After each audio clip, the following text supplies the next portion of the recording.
Selamünaleyküm.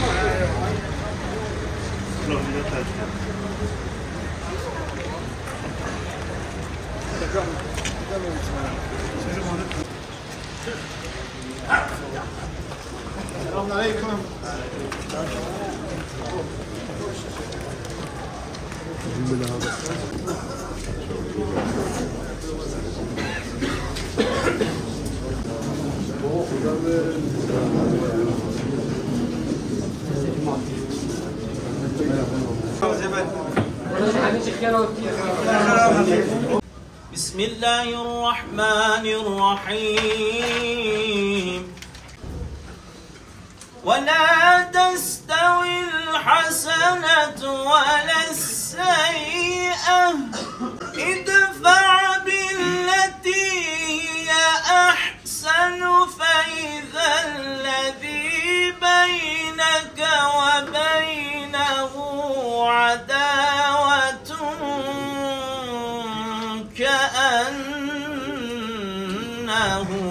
ولي حميد.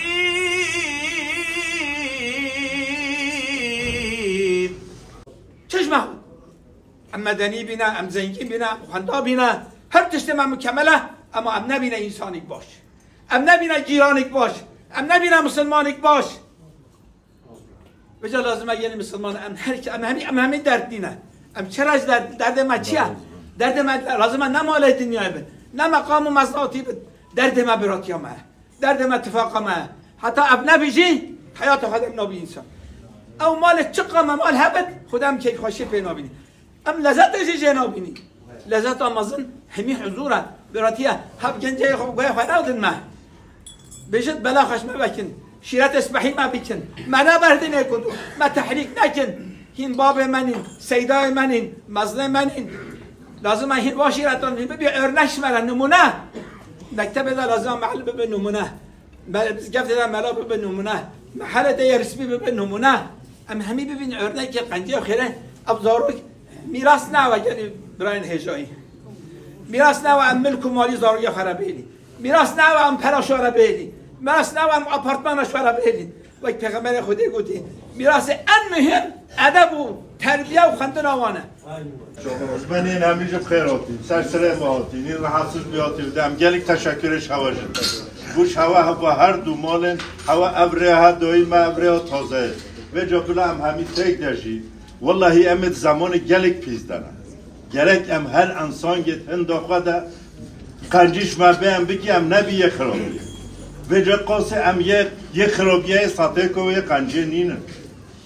بجام گلیک تشکرش هوا کی مولا هوا آوا خود تعالی کره هوا بیله خدا به بکت سونا نخوشیش این همی سر چوباتی خدا خراب من الظلمات إلى النور بحق الكعبة والبيت المعمور إنك للمذنبين عفو غفور. هر دعا إلى الفاتحة معها الصلوات.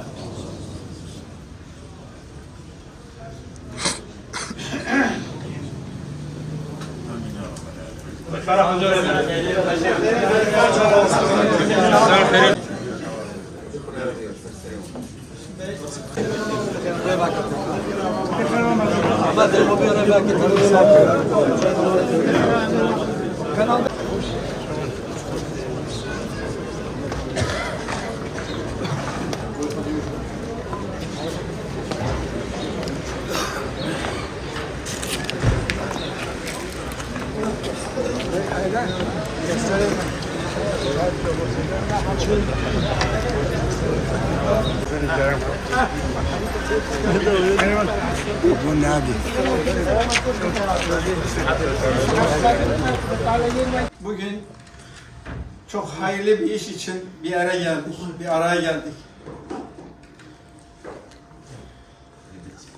Bir toplumsal olayda iki aile arasındaki o kırgınlıkları, o küskünlükleri Allah'ın izniyle hep birlikte kıymetli kardeşim Haşim Bey'in delaletleriyle din görevlerimizin, Silopi'nin kanaat önderlerinin katkılarıyla çok hayırlı bir hizmet yaptık bugün.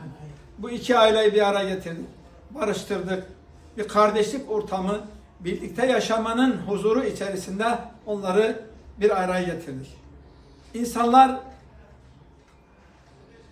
bir arada yaşamak mecburiyetindendir. Bir mahallede komşudurlar. Bir köyde aynı köyün mensuplarıdırlar. Okullarda evlatlarımız aynı sıraları paylaşıyor. Biz büyük insanlar olarak, hocalar olarak, kanaat önderleri olarak biz bu genç nesle, yeni gelen yavrularımıza örnek olmak mecburiyetindeyiz. Toplumsal olayların işte böyle bir sıkıntıları zaman zaman oluyor ama bu konuda duyarlı olan, insanları kardeşliğe, hakka, hakikate davet eden insanlar sayesinde bu sorunlarla çözülüyor.